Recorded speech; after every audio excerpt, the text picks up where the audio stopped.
10th की physics का first chapter जो है reflection and refraction of light के बारे में पढ़ने जा रहे हैं। इस चैप्टर में सबसे पहले जो हम देखेंगे वो हम देखेंगे कि ये रिफ्लेक्शन का मतलब क्या है।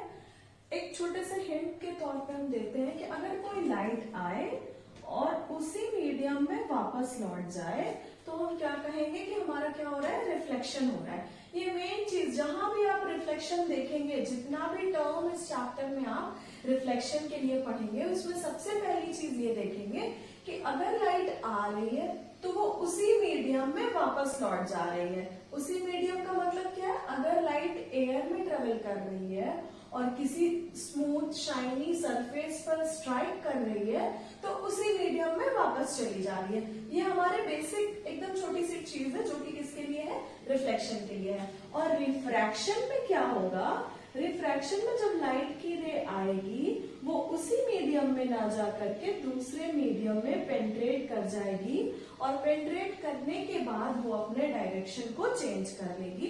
तो ये हम एक छोटा सा देख लेते हैं कि आगे हम इन्हीं के बारे में और डिटेल में पढ़ेंगे इस चैप्टर में। ठीक है, तो हम रिफ्लेक्शन से स्टार्ट करते हैं। सबसे पहले रिफ्लेक्शन का सबसे बेसिक चीज क्या है, सबसे बेसिक टॉपिक हमारा रिफ्लेक्शन में है कि हम ये देखेंगे सबसे पहले इंट्रोडक्शन कि what do you mean by reflection. Reflection क्या होता है, कैसे होता है, तो रिफ्लेक्शन कहाँ होता है और रिफ्लेक्शन क्यों जरूरी है। तो देखो, कोई भी चीज अगर हम देख पाते हैं तो वो हम क्यों देख पाते हैं, जस्ट बिकॉज ऑफ लाइट। हम केवल लाइट की वजह से चीजों को देख पाते हैं। अगर बहुत अंधेरा है या लाइट नहीं है तो हम चीजों को नहीं आइडेंटिफाई कर पाते। तो इसका मतलब क्या हुआ, लाइट की रे जब ऑब्जेक्ट पे पड़ती है, ऑब्जेक्ट पे पड़ने के बाद हमारी आंखों पे पड़ती है, तब कोई ऑब्जेक्ट हमें क्या होता है, दिखाई पड़ता है। तो हम इस चैप्टर में रे के ही बारे में सब पढ़ेंगे कि रे कैसे आती है, कैसे ऑब्जेक्ट पे टकराती है और कहाँ जाती है उसके बाद। ठीक है, तो सबसे पहले हम देखते हैं कि ये रे कैसी होती है। इस लाइट, हम जब भी देखते हैं लाइट में, जब भी लाइट की रे ट्रेवल करती है तो वो हमेशा हमेशा एक स्ट्रेट लाइन में ट्रेवल करेगी। लाइट की रे हमेशा स्ट्रेट लाइन में ट्रेवल करेगी। ऐसा नहीं होगा कि क्या हम कोई ऑब्जेक्ट रख दें तो वो उसके बगल से होकर चली जाएगी, ऐसा नहीं है।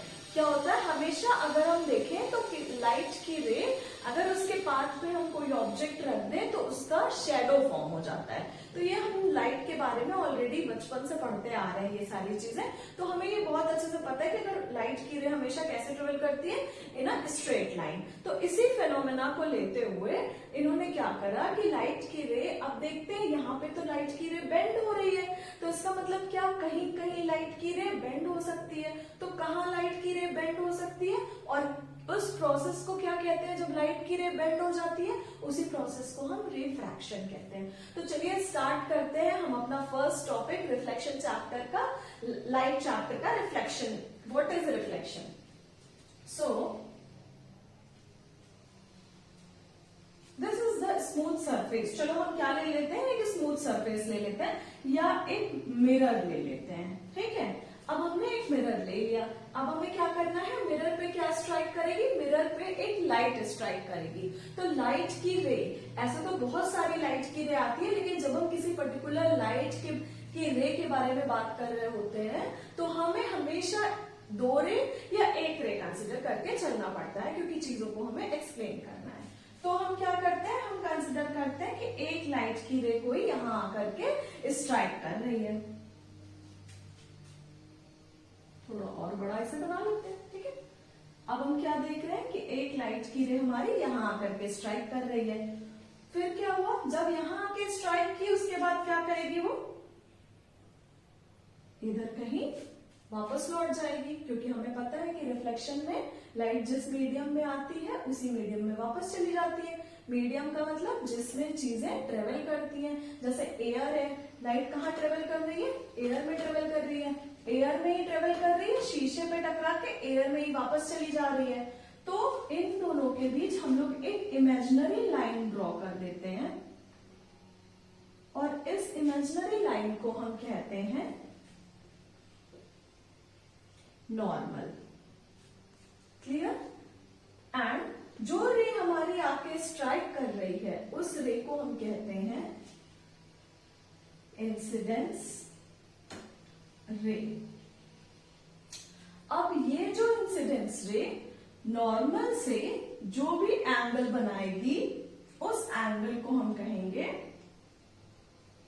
एंगल आई और incident angle. Is that clear? एक बार और हम इसी चीज को दोहराते हैं। जब एक लाइट की रे आती है, यहां स्ट्राइक करती है, यहां स्ट्राइक करेगी, जो लाइट की रे स्ट्राइक करेगी उसे हम इंसिडेंस रे कहेंगे और नॉर्मल से जो एंगल बनाती है उसको कहते हैं इंसिडेंस एंगल। अब जो लाइट की रे, यही लाइट की रे स्ट्राइक करने के बाद जब रिफ्लेक्ट होगी तो इसको बोलेंगे रिफ्लेक्टेड रे, इसको हम बोलेंगे रिफ्लेक्टेड रे। और ये नॉर्मल से जो एंगल बनाएगी उस एंगल को हम बोलेंगे रिफ्रैक्टेड एंगल। क्लियर? तो अब क्या हुआ, लाइट का ये जो है इन्होंने एक रूल दिया लाइट का। वो लाइट का रूल क्या दिया इन्होंने? लाइट का ये रूल दिया कि पहला रूल तो ये दिया कि incidence ray, reflected ray and normal all lie on a same plane. एक ही प्लेन पे लाई कर रहे हैं, इसी प्लेन पे लाई कर रही है, मिरर पे लाई कर रही है, मिरर के अंदर तो नहीं जा रही है, तो कहां लाई कर रही है? तो हम क्या लिखेंगे? Incidence ray reflected ray and normal lies on same plane. Clear? And second thing, what? Angle of incidence is equal to angle of reflection. So angle I is equals to angle R. So this is the two laws of reflection. This is the two laws of reflection, and in your NCERT also, in the first page, this phenomena of light is given. So, I hope you are able to understand this. अभी आपको समझ में आ रहा होगा कि light के इसी को क्या कहा गया है? Laws of reflection.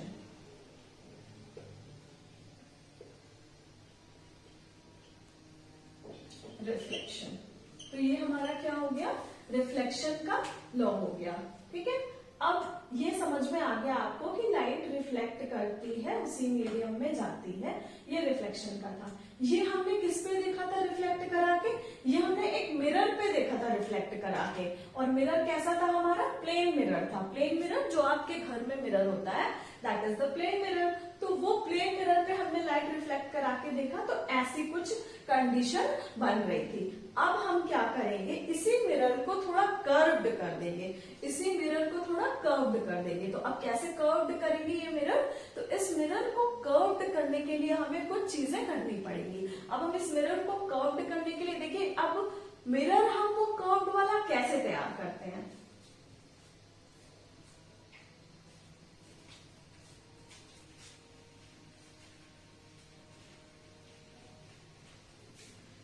तो हम मिरर कैसे तैयार करेंगे? तो हम क्या करेंगे? हम एक बिल्कुल ट्रांसपेरेंट, एकदम ट्रांसपेरेंट क्या ले लें? कांच की बॉल ले लेते हैं।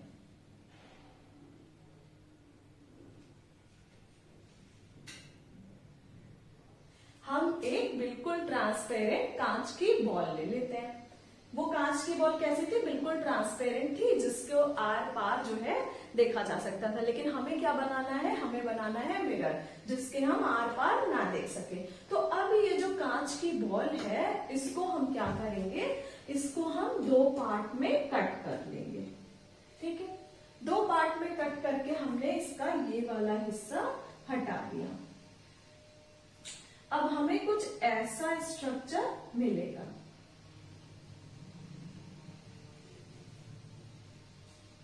इधर से देखें तो हमें कुछ ऐसा स्ट्रक्चर मिलेगा। ठीक है, कुछ ऐसा स्ट्रक्चर हम देख सकते हैं कि हमें कुछ ऐसा स्ट्रक्चर मिलेगा जब हम एक कंप्लीट कांच की बॉल को क्या कर दें? कंप्लीट कांच की बॉल को हम कट कर दें इधर उधर से, तो हमें एक ऐसा दो कांच के ऐसे कटोरी जैसा स्ट्रक्चर मिलेगा। अब हमें क्या करना है, ये तो बिल्कुल ट्रांसपेरेंट है, जैसे आपके घर में ट्रांसपेरेंट बाउल होता है, बस उसको थोड़ा सा और क्या कर ले, फैला ले, ठीक है। तो ऐसा दो स्ट्रक्चर मिल जाएगा। अब अगर आप इस स्ट्रक्चर में, इस दो स्ट्रक्चर में अब आपको इसे क्या बनाना है, मिरर बनाना है, क्योंकि ये कर्व्ड है। अब कर्व्ड हमें बाउल ट्रांसपेरेंट मिल गया, अब हमें क्या बनाना है, इसको मिरर बनाना है। इसको मिरर बनाने के लिए आपको इसकी सरफेस, कोई एक सरफेस को पॉलिश करना पड़ेगा। तो क्या करा गया, जब इसकी बाहर की सरफेस को पॉलिश किया गया तो इसका पूरा, इट मीन्स ये ऐसा है, और इसकी जब बाहर की सरफेस को पॉलिश किया गया, तो जब बाहर की सरफेस को पॉलिश किया गया तो इसका ये वाला हिस्सा कैसा हो गया, रिफ्लेक्टिंग हो गया। तो इसके जब इस साइड को पॉलिश किया गया तो ये वाला साइड कैसा हो गया, इसका ये वाला साइड इसका रिफ्लेक्टिंग हो गया। तो ये कौन सा मिरर बन गया हमारा, ये हमारा कॉनकेव मिरर कहलाया, ठीक है। ये हमारा क्या कहलाया, कॉनकेव मिरर। अब फिर इन्होंने क्या करा, फिर इन्होंने बिल्कुल अंदर के साइड को एक पेंट कर दिया, ठीक है, अच्छे से बिल्कुल। जब अंदर के साइड को पेंट कर दिया तो अब हमें कैसा मिला, स्ट्रक्चर मिला। अब हमें एक ऐसा स्ट्रक्चर मिला, यानी ये हमारा आउटर साइड बिल्कुल शाइनी सरफेस हो गया। तो जब आउटर साइड शाइनी सरफेस हो गया तो वो हमारा कौन सा मिरर कहलाया, वो हमारा कॉन्वेक्स मिरर कहलाया, ठीक है। तो इसका मतलब क्या, जब हम मिरर को आउटसाइड से कलर करेंगे तो अंदर साइड रिफ्लेक्टिंग सरफेस आएगा, और जब हम मिरर को अंदर से कलर करेंगे तो आउटसाइड रिफ्लेक्टिंग सरफेस आएगा। जब आउटसाइड रिफ्लेक्टिंग सरफेस आएगा तो वो कॉन्वेक्स कहलाएगा, जब इनसाइड रिफ्लेक्टिंग सरफेस आएगा तो वो कॉनकेव मिरर कहलाएगा, ठीक है। अब इसका मतलब ये हम क्या पढ़ रहे हैं, किसी एक किसका पार्ट है, एक स्फीयर का पार्ट है, एक गोली का पार्ट है, एक गोले का पार्ट है, जिससे हम एक बॉल, कांच की गोली का पार्ट है, जो कि बिल्कुल कैसी है, हॉलो है इनसाइड से, जैसा हमारा बल्ब होता है येलो कलर वाला वैसा है, बस वो सर्कुलर नहीं होता पूरा प्रॉपर, और ये हमारा पूरा क्या है, स्फीयर के टाइप से है। तो अब ये किसका पार्ट है, स्फीयर का पार्ट है, इसलिए इन दोनों ही मिरर्स को कौन सा मिरर कहा गया, स्फेरिकल मिरर्स, ठीक है। इन दोनों ही मिरर को कौन सा मिरर कहा गया, स्फेरिकल मिरर कहा गया। अब इन स्फेरिकल मिरर्स जहां से, जिस बॉल से, जिस स्फीयर से इसको कट करके निकाला गया है, उसका जो सेंटर होगा उसको कहा गया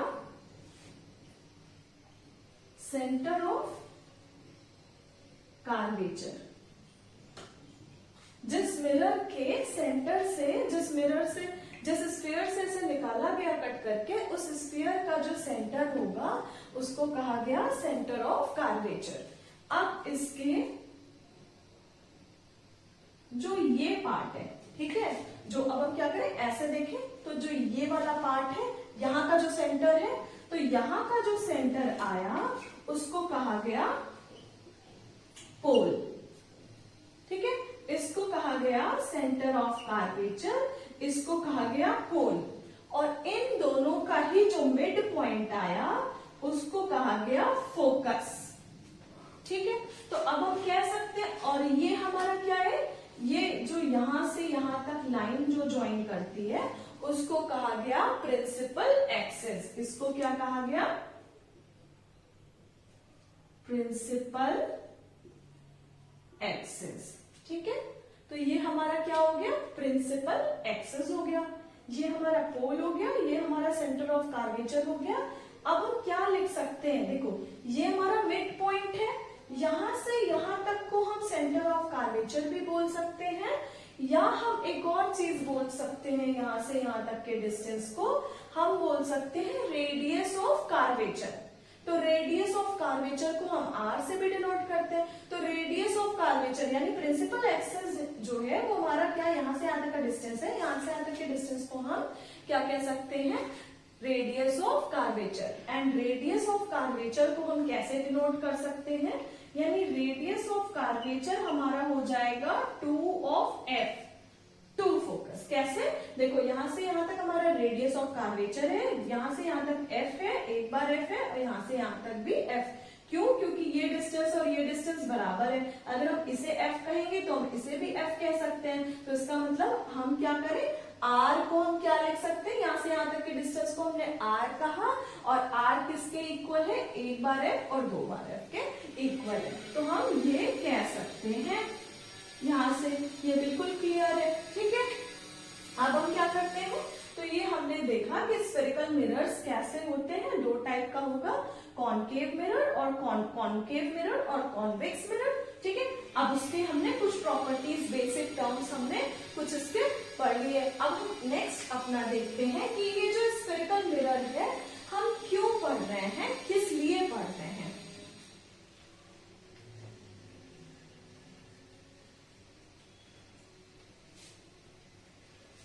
जब हमने रिफ्लेक्शन पढ़ा था तो हमने देखा था कि एक प्लेन मिरर से इमेज बन रही थी, मतलब एक प्लेन मिरर पे एक लाइट की रे आई और रिफ्लेक्ट बैक कर गई। या हमने देखा है कि जब हम अपना प्लेन मिरर यूज करते हैं तो इमेज कहाँ बनती है, ये आपने पहले भी क्लास में पढ़ा होगा कि अगर आप प्लेन मिरर पे देखें तो इमेज वर्चुअल और इरेक्ट बनती है। वर्चुअल और इरेक्ट का मतलब क्या है, अपराइट बनती है, और मिरर के कहाँ बनती है, पीछे बनती है। तो ये आप पहले क्लास 8 में 9th में पढ़े होंगे, 9th में तो नहीं है, खैर ये आपका टॉपिक क्लास 8th में है। 8th में क्या टॉपिक है कि इमेज कहाँ बनती है, आपने पढ़ा होगा कि इमेज मिरर, अगर ये मिरर है तो मिरर के यहाँ, अगर पॉलिश पूरा मिरर है, पॉलिश्ड है, तो मिरर के जहां जितने डिस्टेंस पे आप ऑब्जेक्ट रखेंगे उतने ही डिस्टेंस पे आपकी इमेज फॉर्म होगी। अगर यहां से यहां तक का डिस्टेंस 5 मीटर है तो इमेज भी आपकी कहाँ बनेगी, 5 मीटर पे बनेगी। ये आप किस पे पढ़े थे, ये आप मिरर में पढ़े थे पहले। तो अब लेकिन कब किस मिरर में पढ़े थे, आप प्लेन मिरर पे पढ़े थे। लेकिन अब हम क्या कर रहे हैं, इस मिरर को हमने कर्व्ड कर दिया। कैसे कर्व्ड करा, हम लोग करके देख चुके हैं कि हमने 2 टाइप के मिरर्स कर्व्ड फॉर्म में देखे, एक कॉनकेव और एक कॉन्वेक्स। ठीक है, तो अब हम क्या पढ़ते हैं, image formation by concave mirror and image formation by convex mirror. ठीक है, तो हम सबसे पहले यही टॉपिक देखेंगे कि इमेज फॉर्मेशन कैसे होती है। अब यहां तक आप समझ लिए होंगे। अब हम नेक्स्ट क्लास में अपने ये देखेंगे कि ये जो कॉनकेव और कॉन्वेक्स मिरर हैं, ये इमेज कैसे बनाते हैं, और इमेज का मतलब क्या होता है कि इमेज कैसे, मतलब ये जो कर्व हो गया है ये कहाँ पे इमेज बनाएगा, कैसी इमेज बनाएगा। तो student, in next class we will discuss that how the image will form and how we can see the image in a curved surface. Thank you.